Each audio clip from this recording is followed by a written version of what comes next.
Yes sir, ಈ ಗೋಮಾಳ ಅಂದ್ರೆ ಏನು ಮತ್ತು ಎಲ್ಲ ಹಳ್ಳಿಗಳಲ್ಲೂ ಕೂಡ ಈ ಗೋಮಾಳ ಜಾಗ ಇರುತ್ತೆ ಯಾಕೆ ಅಂತ? ಸರ್, ಈ ಗೋಮಾಳ ಜಾಗ ಅಂದರೆ ಈ ಗೋಗಳಿಗೆ ಅಂದರೆ ಹಸುಗಳಿಗೆ ಮೇವುಗಳು ತಿನ್ನೋಕ್ಕೆ ರಾಜರು ಅವಾಗಿಂದನೂ ಕೂಡ ಹಳ್ಳಿಗಳಲ್ಲಿ ಗೋಮಾಳ ಜಾಗ ಅಂತ ಬಿಡುತ್ತಿದ್ರು ಎಲ್ಲ ಹಳ್ಳಿಗಳಲ್ಲೂ.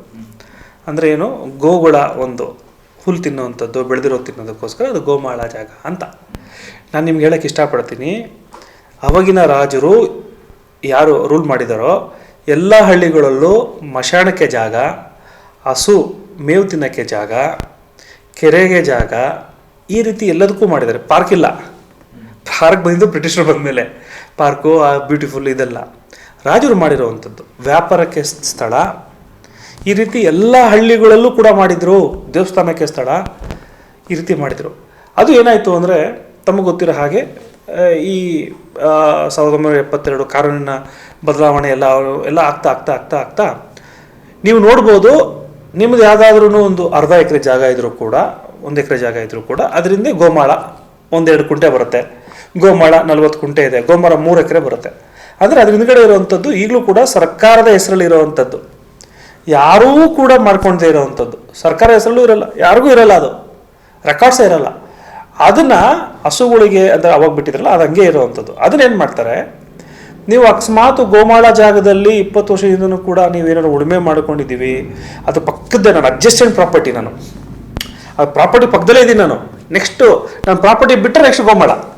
ಆ ಜಾಗದಲ್ಲಿ ಯಾರೋ ಬರೋದ ಕಾರಣ ನಾನು ಉಳುಮೆ ಮಾಡ್ಕೊಂಡಿದ್ದೀನಿ ಅಂತ ಹೇಳಿ ನೀವು ಕರ್ನಾಟಕಕ್ಕೆ ಏನಾದ್ರೂ ಆ ತಹಶೀಲ್ದಾರ್ಗೋ ಎ.ಸಿ.ಗಳಿಗೋ ಲೆಟ್ರ್ ಕೊಟ್ಟು, ಅದೊಂದು ದೊಡ್ಡ ಪ್ರೊಸೀಡಿಂಗ್ಸ್, ಅದು ಇನ್ನೊಂದ್ಸಲ ಹೇಳ್ತೀನಿ. ಲೆಟ್ರ್ ಕೊಟ್ಟಾಗ ಅದು ಅವ್ರು ವೀಕ್ಷಣೆ ಮಾಡಿ, ಅದನ್ನು ಮಾಡಿ ಎಲ್ಲ ನೋಡಿಕೊಂಡು, ಆ ವ್ಯವಹಾರಗಳು ಬೇರೆ ಇರ್ತವೆ, ಆ ವ್ಯವಹಾರಗಳೆಲ್ಲ ಮುಗಿಸ್ಕೊಂಡು ಅವರಿಗೆ ಅದನ್ನು ಖಾತಾ ಮಾಡೋಕೆ ಕೊಡ್ತಾರೆ. ನೀವು ಇಟ್ಕೊಳ್ಳಪ್ಪ, ಪ್ರೂವ್ ಮಾಡಿಬಿಟ್ಟಿದ್ದೀನಿ ನಿನ್ನ ಪೊಸಿಷನ್ನ, ನೀನು ಇಟ್ಕೊ ಅಂತ ಕೊಡ್ತಾರೆ. ಸೊ ಹೀಗಾಗಿ ಗೋಮಾಳ ಜಾಗಗಳು ಎಲ್ಲ ಹಳ್ಳಿಗಳಲ್ಲಿದ್ದಾವೆ. ಈಗ ಗೋಮಾಳದ ಜಾಗದ ದಂಧೆಯೇ ಆಗ್ತಾಯಿದೆ, ಸ್ಟಾರ್ಟ್ ಆಗಿದೆ. ಹೇಗೆ 2002, 2004, 2005, 2006 ಬೆಂಗಳೂರಿನ ಅಕ್ಕಪಕ್ಕ, ಇವತ್ತಾಗಲೇ BB ಒಳಗಡೆ ಬಂದ್ಬಿಡ್ತೇವೆ, ಆ ಜಾಗಗಳು, ಎಷ್ಟೋ ಜಾಗಗಳು ಗೋಮಾಳ ಜಾಗಗಳನ್ನ ಯಾರೋ ಒಬ್ಬ ದಾಖಲಾತಿ ಮಾಡಿಸ್ಕೋತಾರೆ, ಅಥವಾ BDA ಬಂದು ಅಕ್ವೈರ್ ಮಾಡ್ಕೊಳುತ್ತೆ, ಇಲ್ಲ BBMP ಬಂದು ಅದನ್ನು ಅಕ್ವೈರ್ ಮಾಡ್ಕೊತವೆ.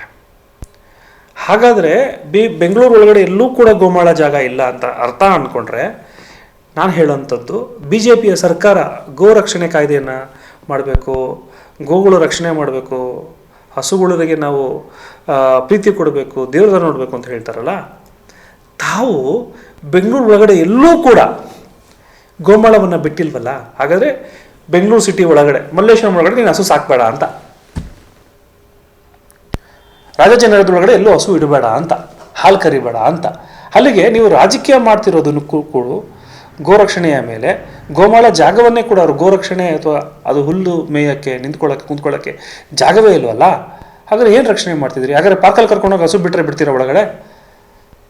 ಸೊ ತತ್ವ ಸಿದ್ಧಾಂತದ ವಿರುದ್ಧವೇ ಇವರೆಲ್ಲ ಮಾಡ್ತಾ ಇದ್ದಾರೆ. ಹಾಗಾಗಿ ಗೋಮಾಳ ಜಾಗಗಳನ್ನು ಅಟ್ಲೀಸ್ಟ್ ನಾವು ಇನ್ಮೇಲಿಂದ ಆದ್ರೂ ಕೂಡ ಅದು ಗೋಮಾಳ ಜಾಗವಾಗೇ ಉಳ್ಕೊಬೇಕು ಅನ್ನೋ ರೀತಿ ನಾವು ನೋಡಬೇಕಾಗುತ್ತೆ ಅನ್ನೋಕ್ಕೆ ಇಷ್ಟಪಡ್ತೀನಿ ಸರ್. Thank you.